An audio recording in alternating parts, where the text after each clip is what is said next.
کسی کی زندگی میں رہنے کے لیے بھیک مت مانگا کریں، ان کو بلائیں، بات کریں، ان کی مشکلات حل کرنے کی کوشش کریں۔ پھر بھی نظر انداز کر دیے جائیں تو ایک طرف ہو کر خاموشی سے بیٹھ جائیں، اسی کو عزت نفس کہا جاتا ہے۔ جدائی اس کی خواہش تھی، کچھ عزت نفس ہماری بھی تھی۔ اس نے کہا چھوڑ دو مجھے، ہم نے کہا لو چھوڑ دیا۔ ٹھکرا دو اگر کوئی دے ذلت سے سمندر، عزت سے جو ملے وہ قطرہ بھی بہت ہے۔ جس چھاؤں سے عزت نفس زخمی ہو، اس چھاؤں سے دھوپ ہی بہتر ہے۔ زندگی میں عزت نفس سے بڑھ کر کچھ قیمتی نہیں ہے۔ جو آپ کی عزت نفس کو پامال کرے، اس سے رابطہ اذیت ہے۔ زندگی میں کبھی کوئی آپ کا کردار اٹھا کر چوک میں بھی لٹکا دے، تب بھی اطمینان رکھیں، عزت اور ذلت صرف اللہ کے ہاتھ میں ہے۔ محبت اور عزت کا کوئی مقابلہ نہیں۔ اگر کسی ایک کو چننا پڑے تو سب سے پہلے عزت، پھر عزت، ہر بار عزت۔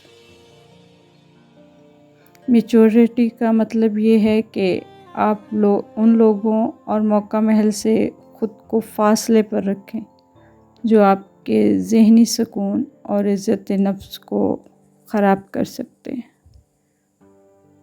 ہرگز مجھے قبول نہیں ضد تیری کہ میں، ہرگز مجھے قبول نہیں ضد تیری کہ میں، خودداریوں کو بیچ کر پاس وفا کروں۔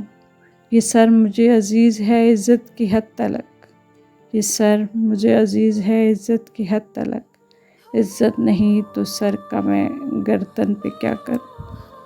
کسی انسان کے پیچھے نہ بھاگیں، اپنا وقار، اپنی عزت نفس کو کسی بھی انسان کے لیے داؤ پر مت لگائیں۔ آپ کا وقار ان سے کہیں زیادہ قیمتی ہے۔ ارے کون سی محبت، کہاں کی محبت جو عزت نفس کو کچل کر رکھتے۔ انسان غیروں سے ملی عزت اور اپنوں سے ملی ذلت کبھی نہیں بھولتا۔ پتہ ہے لوگ ہمیں جیتے جی کیوں مار دیتے ہیں؟ کیونکہ ہم انہیں یہ اختیار دیتے ہیں کہ ان کے جو جی میں آئے ہمارے ساتھ ویسا سلوک کریں۔